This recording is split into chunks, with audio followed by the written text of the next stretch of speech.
주 안에서 순종하는 자녀, 양육하는 부모라는 제목으로 여러분들과 말씀을 나누겠습니다. 며칠 전에 제가 아는 목사님께서 미국에 있는 딸의 대학 졸업식에 참석하고 왔다고 저에게 소식을 전해주셨습니다. 이 목사님이 딸의 졸업식에 갔는데 아마 그 미국의 대학교니까 큰 체육관 같은 데서 졸업식을 한 것 같아요. 그런데 그 졸업식장에 가서 이제 이 목사님이 자기 딸이 어디에 앉아 있는가 이렇게 찾았다는 거예요. 딱 찾고 있는데 자리에 앉아 있는 딸이 한눈에 바로 보이더라는 거죠. 역시 아빠의 눈은 아주 놀랍죠, 그렇죠? 어디에 있든지 간에 이 아빠의 눈은, 제가 그 페이스북에 올라온 사진을 보니까 굉장히 큰 체육관이더라고요. 딸이 어디에 앉아 있는지 정확하게 자기는 찾았다는 거예요. 그런데 보니까 자기 딸도 이제 한국에서 아빠 엄마가 왔겠지 하고 이렇게 두리번 거리더라는 거예요. 근데 아마도 보니까 딸은 엄마 아빠를 아직 찾지 못했던 거죠. 그런데 그 순간 이 목사님 마음 가운데 이런 생각이 떠올랐다고 합니다.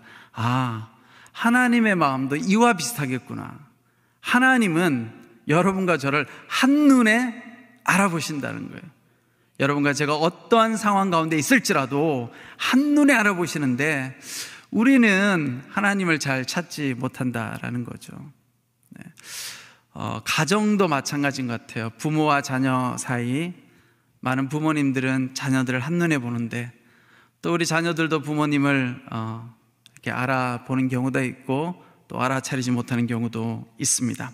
오늘 저는 아름다운 가정을 회복하기 위한 성경적인 교훈을 살펴보고 또 우리의 삶 가운데 적용해 보기를 원합니다. 먼저 오늘 에베소서 말씀 6장 1절은 자녀들에게 주는 교훈을 먼저 말씀하고 있습니다. 부모와 자녀 중에 누가 우선이 되어야 하는가? 오늘 에베소서 성경 말씀은 자녀들이 먼저 주 안에서 부모님을 향하여 순종하라고 말씀하고 있습니다. 자, 주 안에서 순종하라는 의미는 어떤 의미일까? 예수님께서 하나님께 순종하셨듯이, 그렇죠 여러분? 하나님께서 예수님께 순종한 것이 아니라 예수님께서 하나님 아버지에게 순종하셨듯이 오늘 사도 바울은 여러분과 저에게 주님 안에서 부모를 향하여 순종하라 이렇게 말씀하고 있습니다. 그 이유는 바로 부모님은 하나님을 대리해서 여러분과 저를 창조하셨기 때문입니다. 따라서 우리는 부모님을 존경하고 사랑해야 되겠죠. 또 마찬가지로 하나님을 사랑하고 경외하는 것, 그것이 바로 부모님을 사랑하는 것과 같은 것이 됩니다. 구약 성경에 보면 하나님에 대한 태도와 자녀들이 가져야 할 부모에 대한 태도를 동등하게 취급하고 있습니다.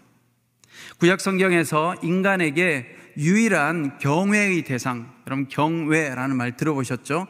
경외의 대상은 하나님이죠. 구약 성경에는 하나님만 경외하라 이렇게 나와 있는데요, 예외적으로 구약 성경에 보면 경외할 대상을 부모로 설정하고 있습니다. 레위기 19장 3절 잠깐 한번 읽어볼까요? 시작. 너희 각 사람은 부모를 경외하고 나의 안식일을 지키라. 나는 너희의 하나님 여호와이니라. 아멘. 자, 이 구약 성경을 보면 부모를 굉장히 높게 보고 있다. 부모님의 위상이 거의 하나님 반열에 들어갈 정도로 유일하게 하나님처럼 부모님을 향해 경외하라 이렇게 말하고 있습니다. 구약 성경이 이렇게 부모님의 위상을 높게 평가해 주는 이유는 바로 부모님은 우리에게 생명을 주신 분이기 때문에 그렇습니다. 그리고 그 생명의 원천은 하나님이기 때문에 또한 그렇습니다. 따라서 우리가 부모님을 향하여 불경한 것은 하나님을 향하여 불경한 것과 마찬가지라는 것입니다.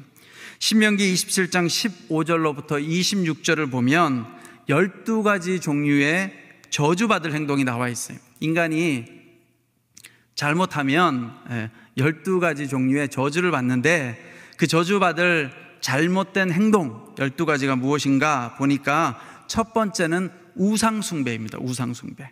그런데 두 번째가 뭐냐? 부모에 대한 불효예요. 불효. 부모님을 사랑하지 않고 부모님을 존중하지 않는 것, 그것이 바로 저주받을 행동이라고 구약 성경은 묘사하고 있습니다. 또한 우리는 하나님을 여러분 어떻게 이해합니까? 보통은 인간관계 경험을 통해서 하나님을 이해하죠. 우리가 가장 하나님을 잘 이해하는 방법 중에 하나는 부모님이에요. 부모님. 우리가 부모님을 바라보면서 하나님은 이런 분이시겠구나 라고 이해하기도 하고 하나님을 묘사하죠. 그래서 성경에 보면 하나님을 이해하기 위한 가장 으뜸인 비유는 부모와 자녀 관계입니다. 성경에 보면 부부 관계도 나오고 여러 가지 비유들이 많이 나오지만 하나님과 우리의 관계를 가장 잘 비유하고 있는 비유의 관계는 부모 자녀 관계. 그래서 성경은 하나님과 이스라엘 백성의 관계를 부자 관계로 표현하고 있습니다. 한번 볼까요? 출애굽기 4장 22절 말씀 같이 읽겠습니다. 시작.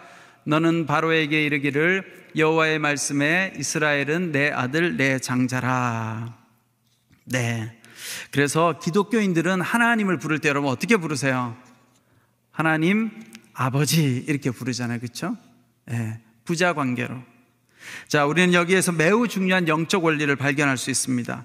육신의 부모를 공경하지 않는 사람은 하나님을 아버지라고 부를 자격이 없다라는 거예요. 눈에 보이는 육신의 부모를, 육신의 아버지, 어머니를 공경하지 못하는 사람은 눈에 보이지 않는 하나님을 공경하는 것이 어렵다라는 것이죠. 오늘 에베소서 6장 2절 말씀은 내 아버지와 어머니를 공경하라. 이것은 약속이 있는 첫 계명이니 라고 기록하고 있습니다. 여러분, 오늘 이 에베소서의 말씀은 10계명의 5계명을 말하고 있죠. 10계명 5계명이 부모를 공경하라 이런 말씀이잖아요. 근데 여기서 공경하다라고 하는 의미는 부모님을 의미 있게 여기다, 부모님을 의미 있게 여기라, 그리고 부모님의 말씀을 무겁게 중요하게 여기라라는 뜻입니다. 유대인들의 격언 속에 이런 내용이 있다고 해요. 금화가 가득 들어있는 지갑이 있는데 그 부모가 그 금화가 가득 든 지갑을 저 바다에 던져라 그러면 그 부모님의 말씀에 순종해야 된다고 합니다. 여러분 같으면 하실 수 있으시겠어요? 여러분들 지갑에 수표가 여러 장 있는데 부모님이 너 나 순종하니 그거 바다에 던져. 쉽지 않겠죠. 그런데 그 정도로 부모님의 말씀에 순종하고 중요하게 여겨야 된다라는 것입니다. 또 부모님을 공경하라 라고 하는 말씀은 부모님을 중요하게 여겨라 라고 하는 뜻은 이런 의미도 가지고 있다고 해요. 생산적인 활동을 하지 못하는 부모님을 모시는 것, 그것이 부모님을 공경하는 것이라는 것입니다. 부모님이 연로하여 심신이 극도로 노쇠한 부모님을 모시는 것 쉬운 일이 아니죠. 오늘날 많은 분들이 부모님을 모시는 걸 힘들어하죠. 그런데 우리 노년의 부모님, 노년의 인생을 살고 있는 부모님은 안식년을 맞이하고 있는 분들입니다. 인생의 안식년을 맞이하고 있는 우리 부모님을 우리가 평안히 지낼 수 있도록 잘 모시는 것, 그것이 바로 부모님을 공경하는 것입니다. 자, 여기까지 성경적인 부모 공경에 대한 이야기입니다. 오늘 제가 하는 설교 말씀을 듣는 여러분들은 그 내용 우리가 다 아는 건데요.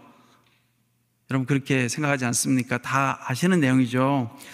아마 오늘 이 본문을 대하면서 이런 고민이 다 되실 것 같아요. 저도 이 본문을 보면서 이런 마음이 들었어요. 그런데 우리에게 고민이 되는 것은 존경할 수 없는 부모, 나에게 상처를 준 부모, 그런 부모님을 과연 우리는 어떻게 대해야 할 것인가? 이것이 아마도 많은 사람들, 또 그리스도인들의 고민일 것이라고 생각합니다. 부모님에게 많은 상처를 받은 분들은 부모님을 아버지, 어머니라고 부르는 것조차도 매우 힘들 것입니다. 제가 아는 어떤 분은 아버지라는 말을 못한대요. 왜냐하면 아버지에 대한 상처가 너무 커서 아버지라는 단어만 떠올려도 너무 고통스럽고 힘들어서 아버지라는 말을 평생 해본 적이 없다고 합니다. 또 우리 그리스도인들에게는 이 상처받는 것, 부모로부터 상처받은 것이 참 힘든 것 중에 하나인 것은 하나님과 연결되죠. 그렇죠? 우리가 하나님을 아버지라고 부르잖아요.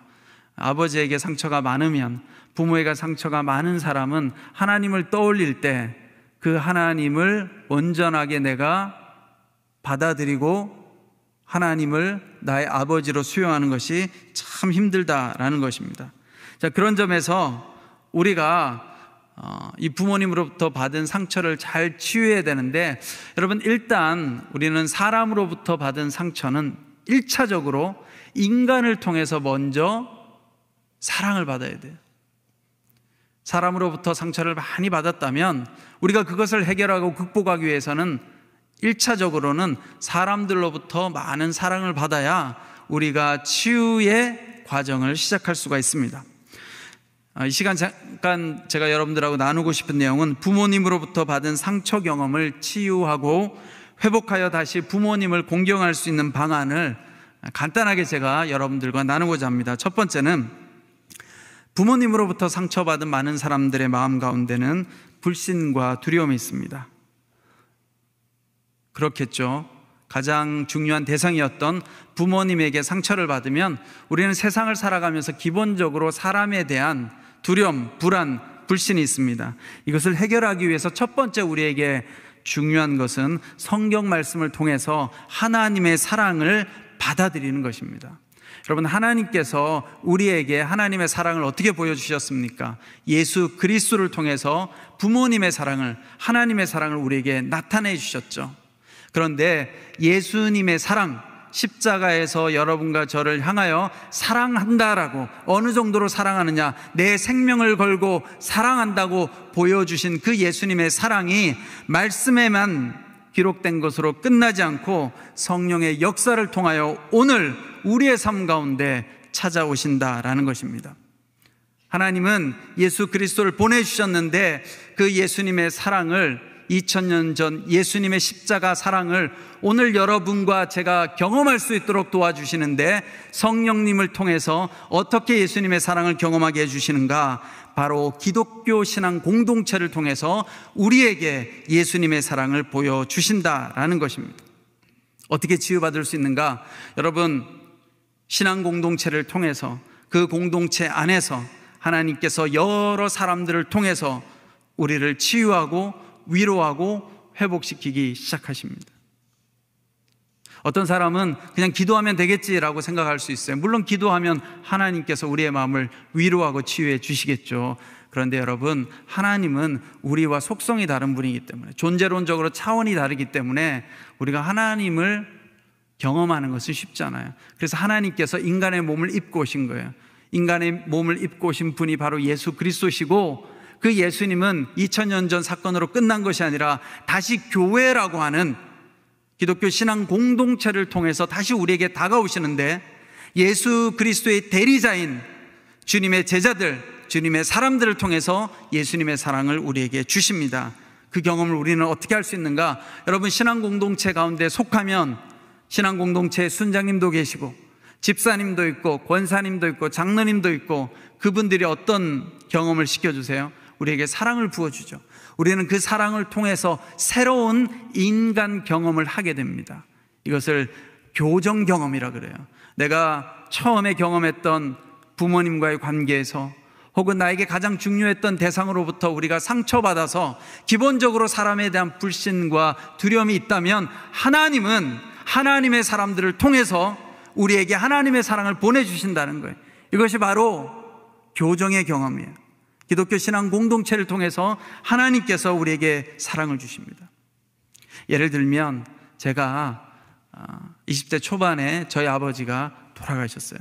제 설교를 들으신 분들은 대부분 알고 계시지만, 아버지가 돌아가셨는데요, 20대 초반에 아버지가 돌아가시니까 상처가 돼요. 왜 하나님 우리 아버지를 이렇게 빨리 데려가셨습니까? 저희 아버지가 49에 돌아가셨거든요. 근데 지금 제 나이가 49이에요. 딱. 저희 아버지가 목회를 하다가 돌아가셨거든요. 제가 목사가 되었잖아요. 아버지는 제가 목사가 된지를 몰라요. 근데 아버지가 이제 목사님이었다가 49에, 지금 제 나이에, 그럼 제가 얼마나 젊어요, 그렇죠? 네, 돌아가셨어요. 그런데 그것이 저한테는 큰 상처였어요. 하나님, 우리 아버지는 하나님 당신을 위해서 이렇게 열심히 사명을 감당하겠다고 이렇게 사셨는데 어떻게 이렇게 젊은 나이에 데려가십니까? 너무나 큰 상처가 되는 거예요. 자, 그런데 놀라운 일은 그 다음부터 저에게 새로운 아버지들이 막 나타나기 시작하는 거예요. 제 주변에 너무 좋은 분들이, 아버지 같은 분들이 막 나타나시는 거예요.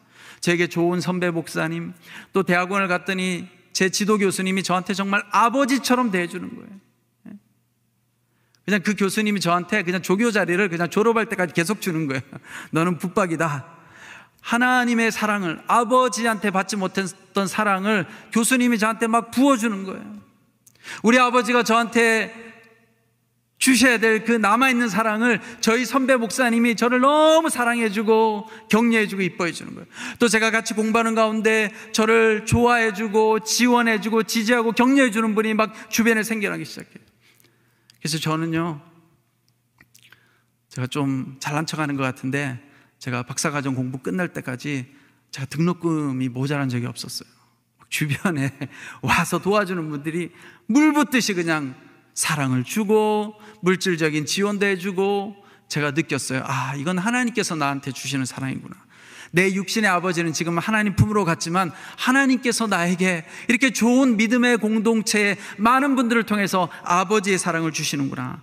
여러분, 그래서요, 여러분들이 기도하셔야 돼요. 하나님, 내 마음 가운데 상처가 많은데 나도 하나님의 사랑을 경험하고 싶습니다. 그렇게 기도하면요, 하나님이 사람들을 보내주세요. 좋은 분들이 너무 많아요, 세상에. 저는 목회를 하면서 가장 행복하고 즐거울 때가 언제냐? 우리 성도님들을 만나면 너무너무 기뻐요. 저를 좋아해주고 사랑해주고 격려해주는 그분들을 만날 때마다 참 행복해요. 그래서 내가 살아갈 만하구나, 목회를 할 만하구나, 그렇게 제가 감동을 받을 때가 많습니다. 여러분, 하나님 앞에 기도해 보세요. 하나님께서 여러분들에게 예수님의 사랑을 우리 신앙 공동체를 통해서 많이 부어주실 겁니다. 두 번째는 육체의 부모님, 인간에 대한 잘못된 기대를 바꾸어야 됩니다. 여러분, 성경은 기본적으로 인간을 죄인이라고 말하죠. 성경이 바라보는 인간관은 우리 모두는 다 죄인입니다. 죄인. 따라서 우리는 비인격적인 부모, 또 부족한 부모님에 대한 기대를 내려놓고 현실을 받아들여야 됩니다. 여러분, 혹시 여러분들 중에 내가 부모님으로부터 상처를 많이 받았다, 이런 분들이 계시다면 이렇게 생각해 보세요. 내 육신의 부모도 그 부모님으로부터 상처를 많이 받으셨구나.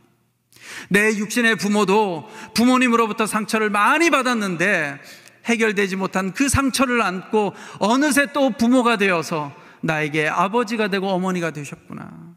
내 부모님도 그 마음 가운데 받은 그 상처가 치유되지 않고 그 안에 어린아이가 있는데, 그 어린아이가 육체는 벌써 나이가 들어 어른이 되고 노인이 되었지만 내 부모님 안에 있는 그 어린아이는 여전히 크지 못하고 자라지 못하고 성인아이로 살아가고 있구나. 여러분, 우리에게 상처를 주는 그 부모님, 또 우리가 만나는 많은 사람들, 나에게 상처를 주는 그 사람들, 여러분, 상처 주고 싶어서 상처 주는 사람이 어디에 있겠어요? 자기도 자기 마음이 조절이 안 되는. 그런데 우리가 이런 사람들을 보면서 어떻게 생각해야 되겠습니까? 어떻게 그럴 수가 있어? 부모인데 어떻게 그럴 수가 있어가 아니라, 여러분, 부모도 그럴 수밖에 없지. 상처받은 우리 부모님도 그럴 수밖에 없지. 어른이 아니고 아직도 우리 부모님은 아이구나. 그래서 여러분, 우리가 가지고 있는 생각 중에 잘못된 생각, 잘못된 기대와 비합리적인 신념이 뭐냐면요, 부모는 자녀보다 인격적이어야 한다, 부모는 자녀보다 성숙해야 한다 라고 하는 생각은 굉장히 잘못된 생각이에요. 비합리적인 신념이죠. 이런 것들을 내려놓아야만 우리는 상처로부터 해방되어질 수가 있습니다. 부모님의 한계를 인정하고 그것을 우리가 받아들일 때 치유가 시작되어지는 것입니다. 여러분, 이 땅 가운데 완전한 사랑을 줄 수 있는 사람은 없어요. 우리에게 완전한 사랑을 줄 수 있는 분은 하나님밖에 없습니다. 하나님. 그래서 우리가 기대치를 조정해야 돼요. 여러분, 상처는 왜 받는 줄 아세요? 내가 기대하고 있기 때문에 상처받는 거예요. 저분은 목사님인데 어떻게 그럴 수가 있어? 물론 그러면 안 되죠, 그렇죠? 그렇지만 그럴 수 있는 거예요. 저분은 선생님인데 어떻게 저럴 수가 있지? 그럴 수 있는 거예요, 여러분. 왜? 죄인이니까. 그래서 우리 마음속에, 혹시 여러분들 마음속에 그런 생각을 많이 가지고 있다면 다 내려놓으셔야 돼요. 그게 다 고정관념이에요, 고정관념. 세상에 절대적인 건 없어요. 부모님도 상처 줄 수 있고 연약한 존재라는 거예요. 여기서 중요한 건 무엇인가? 여러분과 제가 하나님 안에서 하나님의 사랑으로 성숙함을 얻었다면 내 부모님이, 내 육체의 부모님이 이름은 부모이지만 그 부모님이 어린아이와 같은 상처 입은 존재라면 우리 자녀가 부모님을 치유하기 시작해야 된다는 거예요. 부모님이 자녀를 감싸줘야지, 부모님이 자녀를 품어 안아줘야지. 여러분, 이런 건 없어요, 세상에. 이제 여러분들 다 성인이 되셨잖아요. 혹시 여러분들의 가족 중에 부모님이 여러분들이 보실 때 미성숙하다면 죽을 때까지 기대하지 마시고 기대를 내려놓으시고, 내가 저 상처받은 평생 상처 가운데서 벗어나지 못하는 우리 어머니, 우리 아버지를 내가 치유해 주어야지. 그렇게 여러분들의 부모님을 긍휼한 마음으로 바라보며 위로하고 치유하는 여러분 되시길 바랍니다. 하나님은 여러분들을 통해서 여러분들의 부모님을 치유하기 원하실지 모릅니다. 예전에 제가 사석에서 제가 존경하는 이제 교수님으로부터 들은 이야기에, 한국 교회사를 전공한 교수님이신데요, 소위 말해서 이 교과서 책에 기록되어지지 않은 한국 교회 역사의 야사라고 하죠. 여러분, 야사의 이야기를 해주셨어요. 교수님이 어떤 이야기를 해주셨냐면, 우리나라가 기독교가 처음 들어올 때 1900년대 초반 1800년대 후반 요 무렵에 개화기 시절이죠. 요때 우리나라에 축첩제도가 많았다는 거예요. 여러분 뭐 많이 아시죠? 남자들이 이제 첩을 많이 거느린 거죠. 그러다 보니까 집에 가면 아버지는 한 분인데 어머니는 막 2명, 3명이 있는 거예요. 근데 어떤 집에 어떤 일이 있었냐면, 이제 아들이 한 명 있었는데, 이제 첫째 부인이죠. 첫째 부인으로부터 낳은 아들인데, 이 첫째 어머니는 아들을 잘 안 대해줘요. 근데 둘째 어머니죠. 이게 첩인 어머니죠. 이 둘째 어머니가 아들을 참 사랑해주고 예뻐해주고 잘해주는 거예요. 근데 그 당시에 이제 우리나라에 선교사님들이 들어와가지고 가만히 우리나라를 보니까 이게 별로 바람직하지 않거든요.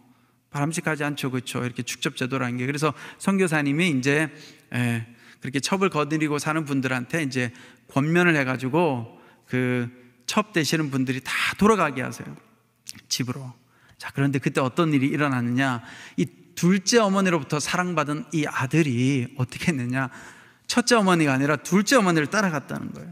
그래가지고 평생 이 둘째 어머니를 모셨다는 거예요.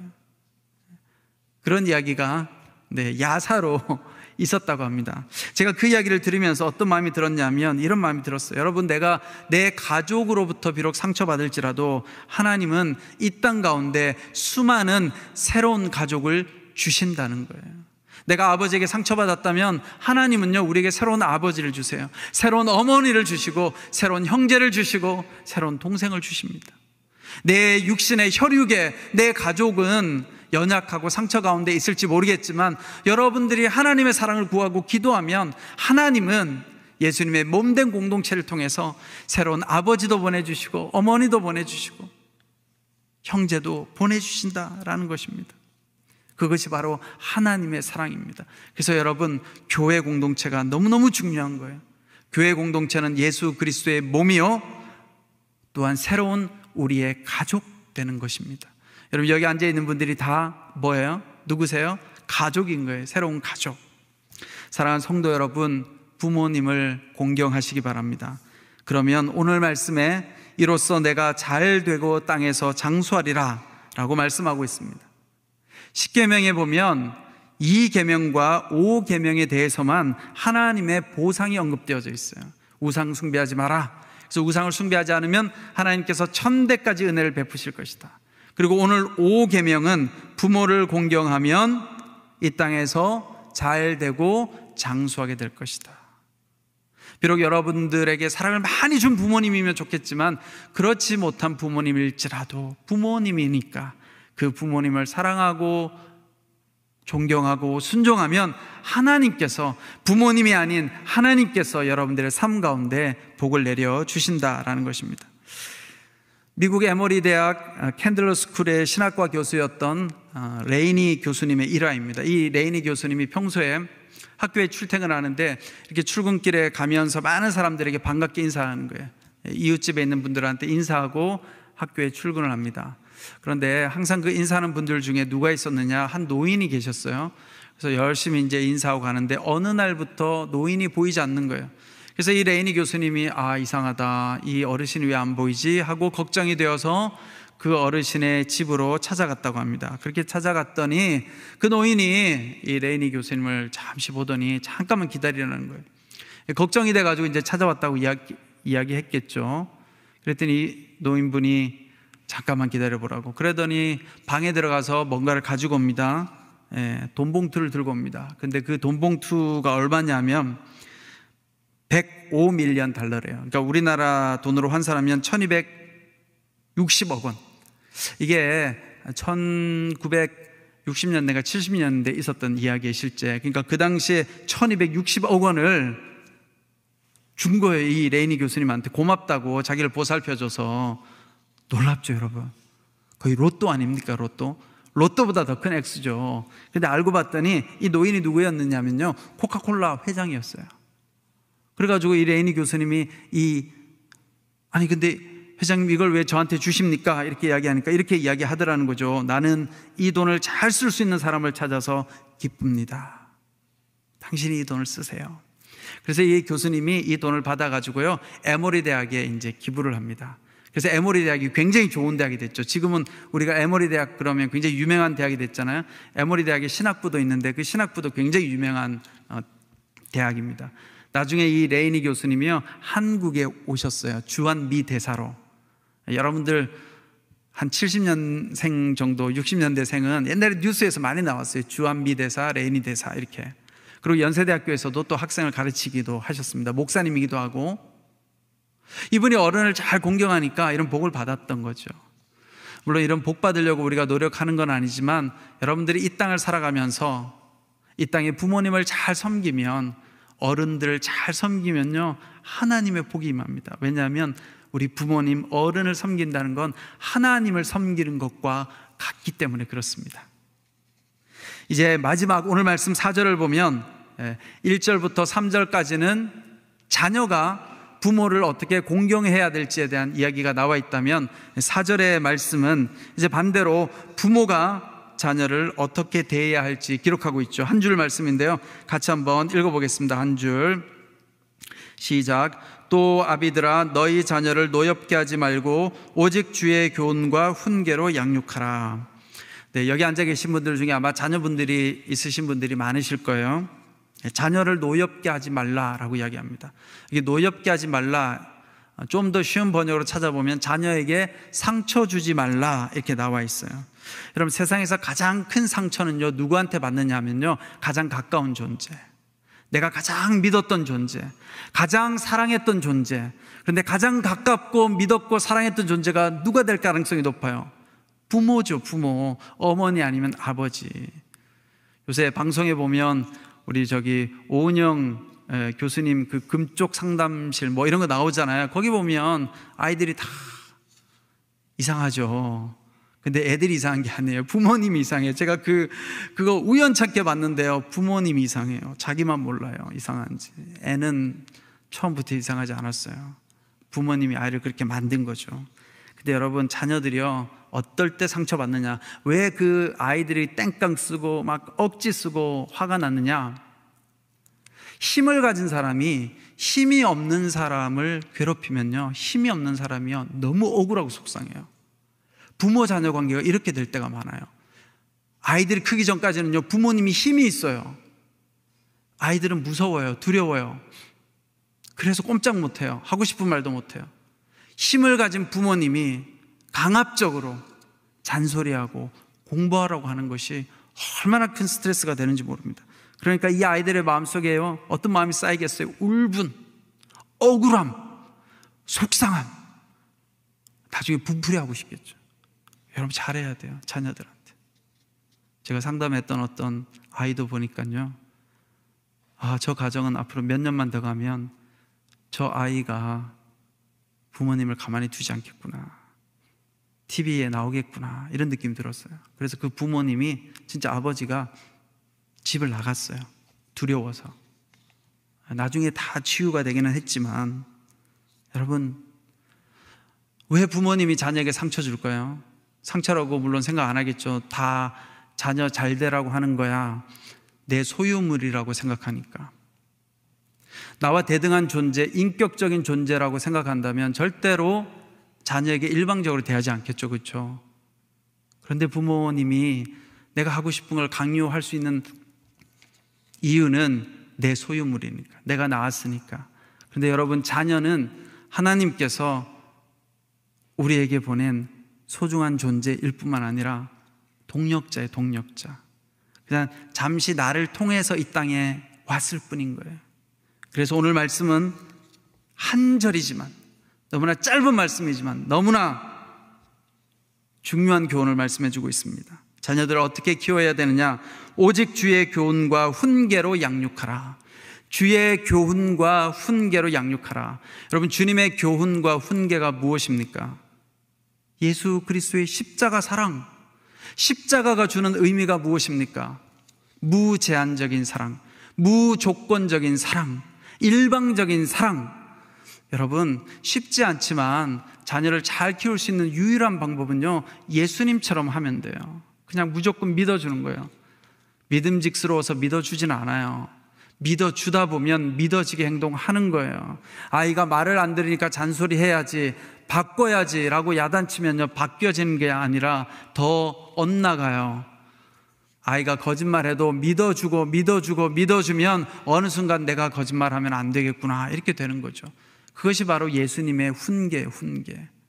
근데 오늘 우리는 어떻습니까? 많은 부모님들이 사랑이라고 하는 미명하에 자녀를 외모로 판단하고, 자녀의 성적으로 판단하고, 세상의 기준으로 자녀를 바라볼 때가 얼마나 많습니까? 조건적인 대우를 받는 이 땅의 자녀들이 얼마나 피곤하고 힘든 삶을 살아갑니까? 오늘 이 땅에 수많은 우리의 자녀들이 사랑의 배가 고파 있습니다. 조건적인 부모님의 기대를 맞추기 위해서 바둥거리며 살아가는, 너무나 힘들게 살아가는 자녀들이 많습니다. 여러분, 가르침은 사람을 변화시키지 못해요. 예수님께서 3년 동안 제자들을 가르쳤잖아요. 성경의 저자인 저자 직강을 했는데 제자들은 하나도 안 바뀌었어요. 다 어떻게 됩니까? 도망갔죠. 언제 바뀝니까? 예수님이 십자가에 자신의 생명을 내어주었을 때 진짜 사랑을 본 거예요. 생명을 주는 사랑을 보여주었을 때. 그럼 자녀는 언제 바뀌는가? 부모님이 생명 걸고 사랑한다는 걸 느낄 때, 그러면 변화되는 거예요. 오늘 그것이 바로 주님께서 우리에게 주는 귀한 말씀입니다. 여러분, 말씀을 맺겠습니다. 우리 모두는 다 예수님께 공짜로 용납받은 존재, 사랑받은 존재입니다. 여러분, 오늘 이 시간 예수님의 사랑으로 부모님을 공경하시기 바랍니다. 예수님의 사랑으로 자녀를 양육하시기 바랍니다. 사랑을 많이 받은 사람이 결국은 세상에서 성공하고 잘 되게 되어 있습니다. 여러분 모두가 주님의 사랑으로 화목하고 아름다운 가정을 만드는 여러분 되시기를 축원합니다. 우리 기도하겠습니다.